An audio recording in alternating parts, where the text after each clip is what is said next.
it's Kristen Redmond, and today we're going to go over the planetary aspects that are surrounding us and affecting us for this upcoming week of December 3rd through the 10th. This week we have a lot happening out there in the skies in terms of bringing a lot of closure to the endings that have been initiated throughout this year and the new beginnings that are trying to emerge as a result. This has been a very pivotal year for all of us in many ways, whether it's ending of cycles that need to change in life, cycles that need to change in relationships, relationships that need to end, careers that need to end. Moving into our life purpose is the main focus. We're moving into a spot that's right for where our soul is intended to be now. And 2017 has been a year that promises new beginnings, new changes to these things. But in the process, it alters a lot and has to rid a lot of what we were used to in the past. And this week brings a lot of that into focus thanks to this Gemini full moon. Now, Gemini and the sign of Virgo are ruled by the planet Mercury, the planet of the mind. It's how we think. It's how we communicate. It's how we take what's up here and understand it and process it in our own mind and communicate that and speak that and socialize that to others that are around us. So this is going to be a big week for our Gemini and Virgo friends because there's a lot of energy that's pushing and pulling and helping them to move forward, especially in time for these new beginnings. But let's start with this interesting combination of what's happening. Now, Mercury, that planet of the mind, retrogrades 4 times every year. Now, we're in the last retrograde phase that starts today, the same day as this full moon happens, which is really pivotal, okay, because Mercury rules the sign of Gemini, which this full moon is in, the Gemini full moon, focused on finding the truth, right? Now, when Mercury retrogrades these 4 times out of the year, what happens is it's notoriously a time, each time, the 3 weeks that the Mercury retrogrades, where communications slow down, phone calls don't go through, emails don't go through, things are slowed down because Mercury is the planet of speed. It's the planet of communications. It's the planet that makes things happen quickly. Now, when it goes retrograde, things slow down, things go backwards. See, this is also a time that's not good for signing contracts, getting a mortgage, maybe signing your name on the dotted line to get a new job. It's not that they won't work out, it's just that there will be delays as a result, or things might not work out quite as you had thought initially.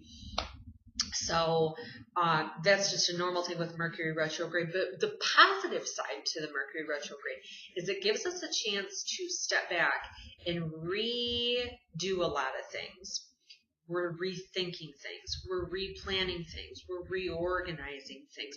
We're taking that time to mentally go within and look to the past, because that's what retro means, right? We're looking to the past, but we're looking to the past with how we communicate these thoughts to ourselves, for one, right? What am I thinking?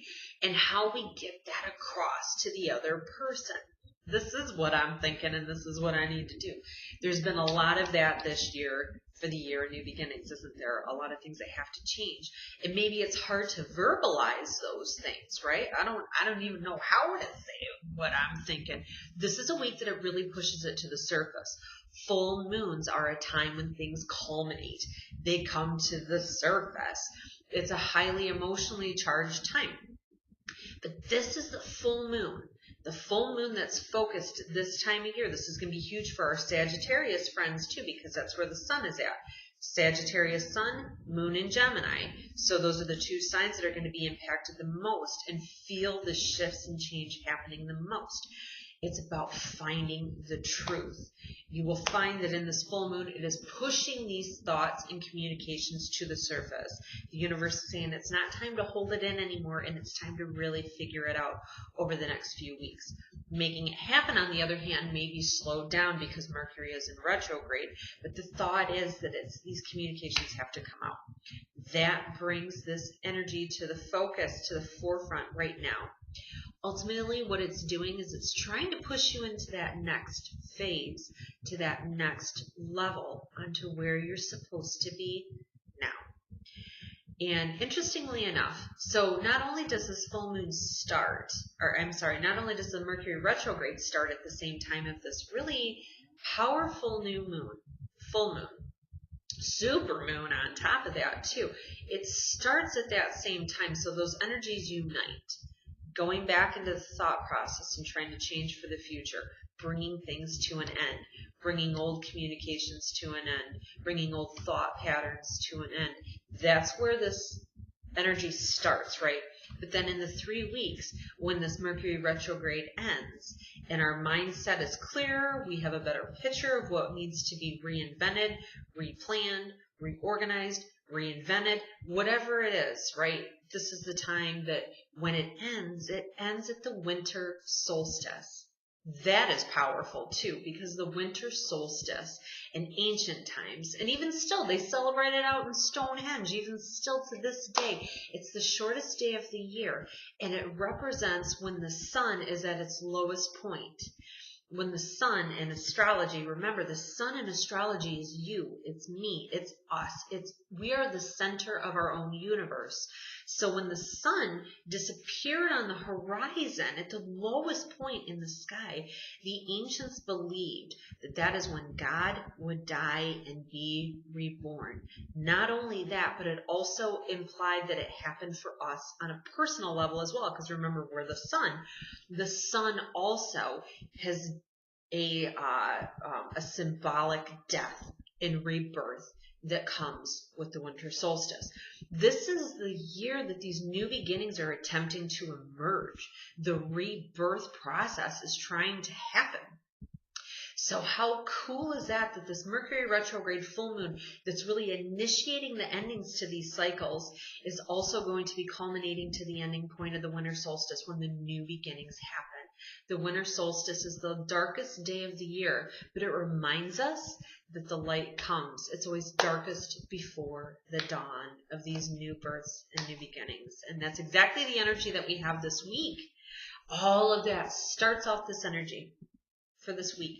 And then Mercury, that planet of the mind, as it's beginning its retrograde phase, it's pinging and ponging off of a few pretty important planets, okay? First off, it's going to be hitting Saturn on Wednesday. Interestingly enough, Saturn is also in its retrograde phase for the year. Saturn is the planet of boundaries and structures and plans, okay? So we're really looking back to how our plans and structures of the past were and where they need to be fixed, right? But this is a time to really go back and fix things that we have already done, things that we've already put into place. Let's say that this full moon helps to remind you where, remember, it's about seeking the truth. Maybe some light has been shed on things that were hidden from you that you didn't understand. Maybe it's a dishonesty that you've been harboring that finally has come out. Now is the time to go back this week, revisit in your mind, why did I do this? And it's the time to kind of go back and fix it as Mercury and Saturn make this wonderful alignment, okay, this week on Wednesday. It happened last week too, okay, but this was before Mercury went into its retrograde phase. So that thought process of, oh crap, I did this wrong and I should do this, and I already put my feet forward to make this happen. Now I want this to change, or I want this to get better, or I wish I wouldn't have done that. Whatever it is, that thought process started last week. Or, this is what I need to do to have better foundations under my feet or better footing. Now this week it's coming back yet again to remind us, okay, this is what we need to do to change it. Right? We're moving forward. We're trying to make stable beginnings, stable footing to this wonderful new change and shift that's happening for all of us on all these different levels. So Saturn's a great planet to have that happening, okay? Now, another thing that's going to happen is that we recognize our limitations when Saturn comes into play, because it's the planet that sets up those boundaries and these structures. But Uranus is the planet that likes to break down old structures that don't work. So let's say it's something where you feel limited, you feel restrained, and Mercury is reminding you this week of those limitations that you face, or boundaries that you need to set for yourself, to set with others, self-discipline. Maybe it's something along those lines. Uranus is going to come in, that planet that wants to free you from those chains. And it's making a great connection at the end of this week to liberate you from any chains that you feel have been holding you back. So it's a really good week in terms of that. Now, the only other thing we have is that Mars, the planet, the engine that drives us, our motivation, is moving into the sign of Scorpio. Now, back in the olden days, Mars was the ruler for Scorpio, and now Pluto is the ruler for Scorpio. But Mars technically was before, because it represents passion, internal drive, deep motivations, deep feelings, and Mars likes to get to the heart of it and get it done. Mars is a passionate planet, right? So we're all going to feel that as Mars goes into Scorpio, and it hasn't been there since 2014. We all have a push to really get down and really feel this, the deeper passions that are within us, okay? Whether that's passion for your mate, passion for your work, passion for yourself, whatever it is, those things are going to be bubbling up to the surface even more so through the remainder of the year, because that's where Mars is going to be, is in Scorpio for the remainder of this year. It's a time to really delve into those complex emotions that we don't necessarily like to deal with. Death, sex, trauma, crisis. That's what Scorpio deals with. So when Mars, that engine, comes through, it's trying to burn out some of those old blocks that land in those areas for us, okay, that are holding us back. And a lot of times there's a lot of complex emotions tied in with it. Those complex emotions a lot of times come from when we are jaded in the past, when we are hurt, when we hold on to that grudge of it too and don't necessarily like to move forward. That is what Scorpio is also known for, holding things in and not letting the healing process actually happen. Mars comes through like a breath of fresh air in the spring, and it says, let's air this out. Let's get this out. Let's get some happiness in here, and let's try to change things. And it gives you that confidence and that drive to really make those things change as well. This is huge. This is huge for our Scorpio friends, okay? Mars, the engine that drives you, that is your motivating factor, that pushes you, has not been in your sign since 2014. And this has been a time this year, especially for my Scorpio friends, where you've had a lot of realizations on things that have to change. A lot of reality has been dealt to you in terms of childhood conditioning. Maybe you found that some things in your family came to light this year that weren't what you thought. People weren't who you thought. Things have made you kind of hide, in a sense, because all of this truth is coming to you, and it's bringing out those deeper complex emotions right within you. Mars is coming through to motivate you to burn out that, to change that, and to burn new trails into where you're going without holding on to the past. Scorpio holds on to the past and has a difficulty letting go. Mars doesn't like that. And this is a real push for my Scorpio friends to get things rocking and rolling and moving. But for all of us as well, right? All of us as well. So let's pull some cards here and get a little bit extra on this week of the full moon and endings and what their guidance is for us in the process. So let's see here. Pulling a stone. Ooh, golly, I tell you what, I am psychic. I tell you, I had a feeling I was going to pull this stone too. Gosh, this is such a cool stone here. This is what they call a rutilated quartz, okay? It's got little strands that look like gold in there, and it's got a little chip of tourmaline, black tourmaline. Keeps us safe and it protects us. It's a psychic protection stone. Now, this particular stone, my good friend that goes and harvests these stones from the beautiful hills and mountains of North Carolina, she calls these ones like chips, basically. Like a chip that goes in a processor in a computer. What it does is it has downloaded information in it of what our soul's Akashic record is.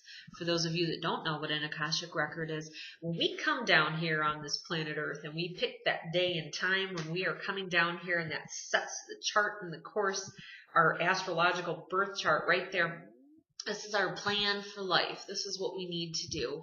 And we have to access those Akashic records. That's the little book that we write out. Okay, I want to come to Earth to do this, to change this, to rectify this karma, to meet this person at this date, to do this job at this time.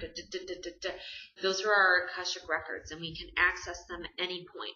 Easiest place to access them is in our dream state. Opening ourselves up to it, okay? So this is like the little downloaded chip of information where the book is like ancient style. This is like the chip that's already in there. So this is the stone that's coming to us this week. Let's access what our soul is telling us. You can do it through your sleep. Another awesome thing is to get a hold of me. Look at your chart, see what your actual chart says, and see where this full moon is shifting things for you this week. Maybe that's a sign, right? Telling you to have a chart reading. Well, regardless, I am going to say it's Archangel Raziel that's coming through. He is the angel that kind of keeps that information of our Akashic records and helps us look to the past and remember our past lives and what we came here for this time, you know. So let's see what he has to say. Ooh, that card was jumping right out. I feel like this is it. Wow, okay.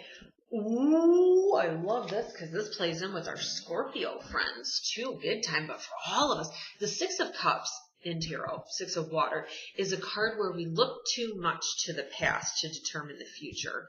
We're looking to the past, and right now we need to be focused on what's in front of us, not what's behind us.